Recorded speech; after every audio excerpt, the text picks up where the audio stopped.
The point of intersection of graphs of the equations this and this lies on the graph of the equation। इसका मतलब क्या है, देखो ये जो इक्वेशन है, कोई भी इक्वेशन दो वेरिएबल के अंदर या फिर कोई भी इक्वेशन भले ही एक वेरिएबल के अंदर हो, x = 3, ये दोनों एक लाइन को डिनोट करती हैं। ये इक्वेशन अगर इसको आप ग्राफ के ऊपर प्लॉट करोगे, बनाओगे, तो एक लाइन बनेगी ऐसे, जैसे x = 3, 1 2 3, ये वाली लाइन बनेगी। इस पूरी लाइन के ऊपर x = 3 है, तो चाहे एक वेरिएबल में हो या दो वेरिएबल में हो, तो वो एक लाइन के ऊपर एक लाइन बनाती है वो, ठीक है, एक लाइन को दर्शाती है, एक लाइन को रिप्रेजेंट करती है। तो यहाँ पर उसने ये बोला है, एक तो मेरे पास ये इक्वेशन है, ठीक है, और एक ये इक्वेशन है, ठीक है, कोई भी दो इक्वेशन है वो किन्हीं भी दो लाइनों को रिप्रेजेंट करेंगी। तो वो दो लाइनें कैसी हो सकती हैं, किस तरह की हो सकती हैं? वो दो लाइनें या तो ऐसी हो जाएंगी कि भैया एक दूसरे को इंटरसेक्ट करेंगी, सिंपल सी बात है, केस नंबर 1। या फिर वो दो लाइनें ऐसी हो जाएंगी कि एक दूसरे को इंटरसेक्ट नहीं करेंगी, यानी कि वो पैरेलल होंगी, ठीक है। एक तीसरा केस भी है। सर तीसरा केस क्या हो सकता है? या तो काटेंगी या नहीं काटेंगी। हो सकता है बिल्कुल ही एक दूसरे के ऊपर आ जाएं, इनफाइनाइट बार काट दें। एक तो ये काली वाली लाइन है और ये नीली वाली लाइन है। इस केस में दोनों एक दूसरे को एक बार काट रही हैं, इस केस में 0 बार काट रही हैं एक दूसरे को, और इस केस में इनफाइनाइट बार काट रही है, ठीक है। ये एक दूसरे को जहां पर भी काटती हैं उसको हम बोलते हैं कि इन दोनों इक्वेशंस का ये सॉल्यूशन है। यानी कि एक पॉइंट होता है, मान लो x = 2 एंड y = 3। यहां पर मान लो x की वैल्यू 2 हो और y की वैल्यू 3 हो, उस पॉइंट पर ये एक दूसरे से मिली है, तो ये इसका सॉल्यूशन हो गया, x 2 है y 3 है, ठीक है। और इनका एक ही सॉल्यूशन है क्योंकि ये एक ही जगह एक दूसरे को काट रही हैं। तो कई बार आपसे ये भी क्वेश्चन पूछा जाता है कि इनके कितने सॉल्यूशन हैं। इनका एक सॉल्यूशन है। अगर ये 0 बार काट रही हैं, अगर ये पैरेलल हैं, तो इनके 0 सॉल्यूशन है, ठीक है। अगर ये इनफाइनाइट बार काट रही हैं, दोनों एक दूसरे के ऊपर ही लेटी हैं, सेम ही लाइनें हैं, तो इनफाइनाइट सॉल्यूशन है, ठीक है। तो ये सॉल्यूशन होता है। तो एग्जामिनर क्या बोल रहा है, इन दोनों इक्वेशन का पॉइंट ऑफ इंटरसेक्शन, यानी कि इन दोनों इक्वेशंस का सॉल्यूशन, इनका जो हल है वो, ठीक है, वो ग्राफ में किस इक्वेशन के ऊपर लाई करता है। यानी कि ये जो इक्वेशन है ये भी एक लाइन को रिप्रेजेंट करती है, तो किस लाइन के ऊपर है, इसका मतलब वो लाइन भी यहां से गुजर रही है। तो कुल मिलाकर सर हम क्या करेंगे, हम इन दोनों इक्वेशन का सॉल्यूशन निकालेंगे, इनको सोल्व करेंगे, फिर देखेंगे वो पॉइंट जो है वो कौन सी लाइन को सेटिस्फाई कर रहा है। क्योंकि इस पॉइंट से हजारों लाइनें, लाखों लाइनें, करोड़ों लाइनें पास हो सकती हैं। तो हमें क्या पता कौन सी दे रखी है, तो ऑप्शन में रख कर देखेंगे, ठीक है। ठीक है भाई, अब एक और चीज़ मैंने आपको समझानी थी, तो इक्वेशन करवाने से पहले ही समझा दूं, देख लो। चलो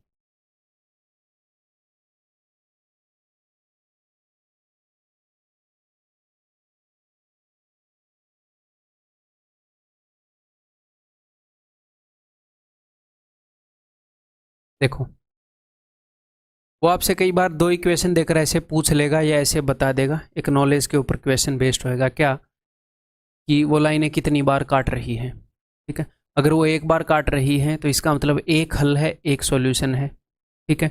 एक बार भी नहीं काट रही, ठीक है, ये होती है पैरेलल लाइंस, ये है इंटरसेक्टिंग लाइंस, और ये हैं कोइंसिडेंट लाइंस, ठीक है। शायद संपाती रेखाएं, एक दूसरे के ऊपर पड़ी रेखाएं, पैरेलल को समांतर रेखाएं, प्रतिच्छेदी रेखाएं, ठीक है। तो हमें कैसे पता चलेगा, मान लो उसने ये दो इक्वेशन दी हैं, a1x plus b1y plus c1 = 0, ये एक इक्वेशन है। कैसी इक्वेशन है सर, मान लो ऐसे करके दी है,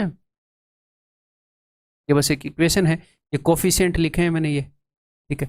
दूसरी इक्वेशन है a2x plus b2y plus c2 = 0। अब हमें कैसे पता चलेगा कि ये पैरेलल हैं या फिर काट रही हैं या एक दूसरे के ऊपर पड़ी हैं? हमें बहुत इजीली पता चल जाएगा। दो चीजें पैरेलल कब होती हैं, जब इनका स्लोप सेम हो। अब ये स्लोप क्या होता है? स्लोप होता है ये वाला एंगल, ये वाला एंगल। अगर आप दो डंडी बिल्कुल सेम एंगल पर लगा दोगे तो एक दूसरे के पैरेलल हो जाएंगी, दोनों का स्लोप सेम हो तो ठीक है सर। ये स्लोप जो, मैं सिर्फ उतनी बातें बताऊंगा जो नेसेसरी है, टेंशन मत लेना, डरना नहीं। ये स्लोप जो है ना, ये डिपेंड करता है एक्स और वाई पर, एक्स और वाई के कोफिशिएंट पर। तो बिकॉज हम रटेंगे नहीं, याद भी करवा दूंगा, रटवा भी दूंगा, लेकिन ऐसे कि तुरंत निकाल भी लोगे कल को। अगर स्लोप सेम हो गया तो लाइनें पैरेलल हो जाएंगी, ठीक है, ओके जी। अगर स्लोप सेम नहीं हुआ तो लाइनें इंटरसेक्ट कर जाएंगी। मान लो एक रेखा ऐसी है, एक थोड़ी सी तिरछी है, कहीं ना कहीं जाकर मिल जाएगी। एक्स और वाई के कोफिशिएंट पर स्लोप डिपेंड करता है। तो अगर लाइनें इंटरसेक्टिंग हैं तो इसका मतलब ये है कि a1/a2 is not equal to b1/b2। X और वाई के जो कोफिशिएंट हैं उन्हीं का रेशियो इक्वल नहीं है, यानी कि स्लोप सेम नहीं है, यानी कि इंटरसेक्ट कर जाएंगी। क्लियर है मेरे भाई? और स्लोप सेम है का क्या मतलब है? अब मेरी एक और बात सुनो। अगर इक्वेशन ऐसे हो 2x + 3y + 4 = 0, और एक और इक्वेशन है 4x + 6y + 8 = 0, तो आप बोलोगे सर ये सेम तो इक्वेशन है, बस इसको डबल कर दिया, अलग अलग थोड़ी है। लेकिन मैं लिख तो सकता हूँ ना कि एक ये इक्वेशन है, कि ये इक्वेशन है, क्योंकि एक लाइन की तो एक ही इक्वेशन हो सकती है भाई। हाँ, अलग अलग क्रिएट की जा सकती हैं, उसको 2 से गुणा कर दो, -2 से गुणा कर दो, 5 से गुणा कर दो, और अलग से लिख सकते हो।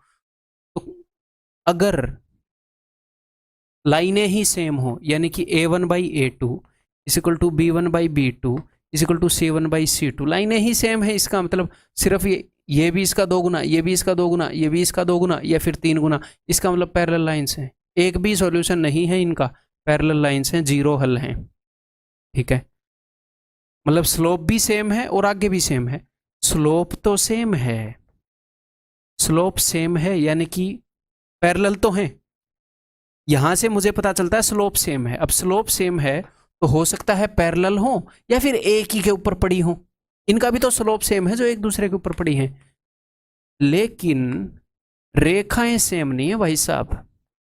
स्लोप सेम है, ये नहीं है कि लाइनें ही सेम है, तो स्लोप सेम है, या तो पैरेलल है या एक दूसरे के ऊपर पड़ी हैं। अब बोल रहा है रेखाएं सेम नहीं है, एक दूसरे के ऊपर पड़ी वाली तो सेम ही होती है। इसका मतलब ये मामला किस चीज का है? रेखाएं, डायग्राम गलत बना दिया मैं, इसलिए मैं भी ये सोच रहा है क्या बना दिया। रेखाएं सेम हैं, सॉरी एक बार फिर से प्लीज। अगर रेखाएं सेम हैं यानी कि एक ही लाइन के ऊपर पड़ी हैं, कंफ्यूजन हो गई होगी है ना, फिर से एक बार देख लेना बात को। तो यहां पर स्लोप सेम है बट रेखाएं सेम नहीं है, यानी कि पैरेलल है, ठीक है। यहां पर जो दो रेखाएं पड़ी हैं, स्लोप तो उनका भी सेम है और इन दोनों रेखाओं का भी सेम है। तो इसमें और इसमें फर्क क्या है? स्लोप तो दोनों का सेम है बट रेखाएं सेम नहीं है। ये नहीं है कि तीनों बराबर हो, अलग अलग लाइनें हैं। यहां पर तो रेखा ही सेम ही है, तो सबका रेशियो बराबर होगा, ठीक है भाई। तो अभी इस क्वेश्चन को कर लें, इसको मैं रब कर रहा हूं, लिखना है तो लिख लो। ये मिटेगा नहीं?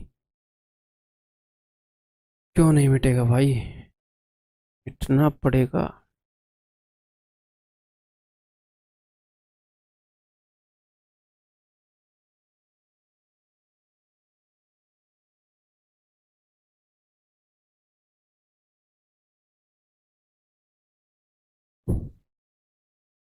देखो, द पॉइंट ऑफ इंटरसेक्शन, ठीक है भाई, बड़ी बड़ी इक्वेशन है, किसी चीज से कट रहे हैं। ये तो 21 के पहाड़े में आता है, क्या ये आता है क्या? 21 से कम 21, 21 से कम 21 कट गया तो वो भी कट रहा होगा। 21 दूनी 42, 21 5 105, काट दो। 21 आते, 21 से कम, 21 से कम माइनस है, 21 दूनी 42, 21 5 105, ठीक है। वो 7 से कट रहा है, साफ साफ दिख रहा है।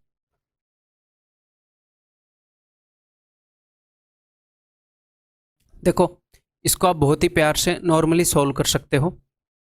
एक्स का कोफिशिएंट सेम करो, कैसे? ऊपर वाले को 11 से मल्टीप्लाई करो, नीचे वाले को 7 से, जो अपना कन्वेंशनल तरीका होता है वैसे, ठीक। क्लियर है भाई? लेकिन जब ऐसी इक्वेशन हो कि 7 और 11, 11 और 7, इनको आसानी से सोल्व करने का एक और तरीका होता है। क्या तरीका है, ध्यान से सुनो। एक बार दोनों को जोड़ दो, एक बार एक में से दूसरी घटा दो, सिंप्लीफाई हो जाती है। कैसे? दोनों को जोड़ोगे, क्योंकि 7 और 11, 11 और 7 की जोड़ी बनी हुई है, तो जोड़ोगे तो 18x minus 18y is equal to 54। तो क्या बन गया यहाँ से, x minus y is equal to 3। 18 से मैंने काट दिया, ठीक है। एक बार एक में से दूसरी घटा दो, तो नीचे वाली में से पहली वाली घटा रहा हूँ, तो 4x, इसमें से घटेगी तो प्लस हो जाएगा, plus 4y is equal to 4। 4 को काट दो, देखो x plus y is equal to 1।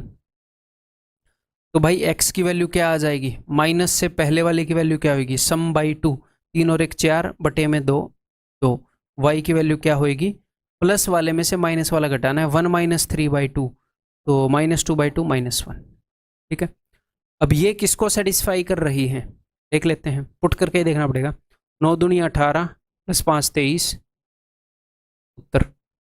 Sir अगर एक से ज़्यादा सेटिस्फाई करेगा तो इसका मतलब उसी पॉइंट से पास होने वाली ये जो दो लाइनें हैं, ये तो यहाँ से पास हो रही हैं, और इसी पॉइंट से पास होने वाली एक से ज़्यादा लाइनें ऑप्शन में दे देगा, तो वो सारे उत्तर हैं फिर। इसका मतलब उस दिन क्वेश्चन बनाते हुए दारू पी गई है, मदिरा का उपयोग हुआ है उस दिन फिर। ठीक है, क्लियर है भाई? ये बेसिक सी बात तो आप समझते होंगे ना, ये बार बार यूज होती है। भाई अगर दो चीज़ों का सम दे रखा हो, उन्हीं दो चीज़ों का डिफरेंस दे रखा है, तो ये माइनस से पहले वाली वैल्यू आती है a+b/2, क्योंकि ये बार बार यूज होती है, और माइनस के बाद वाली वैल्यू आएगी, ये प्लस वाले में से वाला घटेगा, a-b/2। ये रटने की बात नहीं है, बिल्कुल बेसिक सी समझने की बात है। नेक्स्ट,